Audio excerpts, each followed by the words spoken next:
Hi, my name is Kim and I'm 18 years old. I have a brother named John and a little sister named Doon. The M is silent. She always wore a mask since birth so nobody knows what she really looks like. I live in a small city called South Korea together with my siblings and my mom and dad, except my dad is almost never home, or he died, I'm not really sure. Anyway, I had long brown hair so I put it in a messy bun. I threw gray sweatpants on with a dark red jumper to match with my underwear from when I was 13. I sadly don't own them anymore since they don't fit. I went downstairs to grab myself some breakfast when I heard the doorbell ring.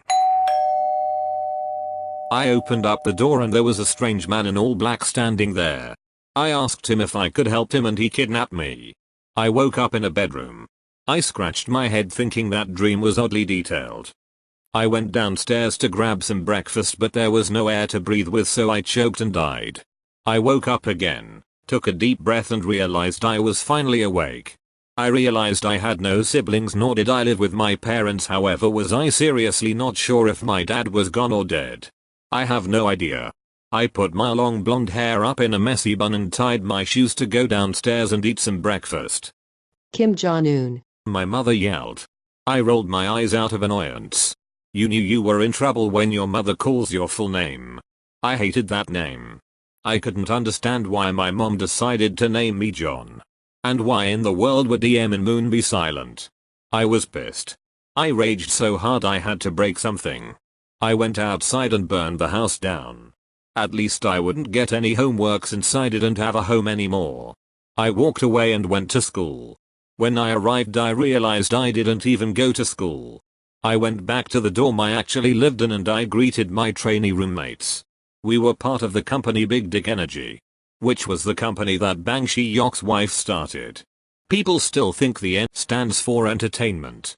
I hope those people lose one sock from a pair so they would never be able to go outside again.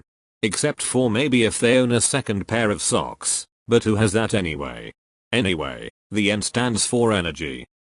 We gathered together with our trainee squad in the dance practice room where we got greeted by the man Bang Shi-hyuk himself. He said he had to make an announcement and told us his wife was pregnant. He said he would have to take care for his big dick too so he decided to combine them for a while. We had to move to the big hit company to continue with our training. We got in one of their jet skis and drove to our new dorm. We entered the dorm room and noticed only 2 rooms with each having only 2 beds. We were with at least 13 people and everyone quickly shotgunned their spot. Me and some other goth were left with no space to lay down. The goth slyly put some pills in one of the girl's water bottle, slit her wrists, and walked away. The girl, unknowingly about the goth's action, took a sip of her water bottle and died instantly. The goth came running in and took the spot from the dead trainee. I shrugged and left the dorm searching for Bang Shi-hyuk. I found him outside standing beside his jet ski, petting it like a dog. I told him I needed a place to stay since all the spots were taken. Did you try getting rid of one of them yet? He asked bluntly. No, but the goth did, I exclaimed.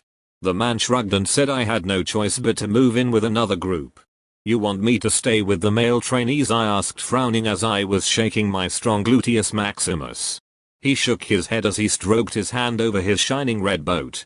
He pushed his long black hair back and said I would have to sleep with BTS.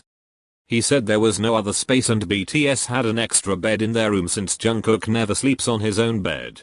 I stomped my feet and continued eating my apple. Bang Shi-hyuk jumped into his boat and drove away. I watched him disappear on the street behind a building and walked towards the big hit building. Inside there was a clown so I choked it and he died. Another random man walked in, looked at the dead body, threw him over his shoulder and took it with him. I shrugged, took the spaghetti out of my pocket and started searching for Jungkook. I went to their room and I placed the spaghetti on one of their plates which I picked out in the kitchen. I called their names and they slowly walked in from different rooms.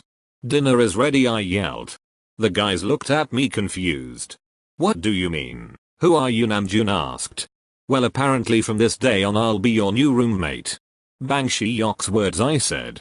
I grabbed my bags and said, oh, and I'll be taking Jungkook's bed. Thanks. What? Jungkook exclaimed in shock. I'm not sleeping with someone.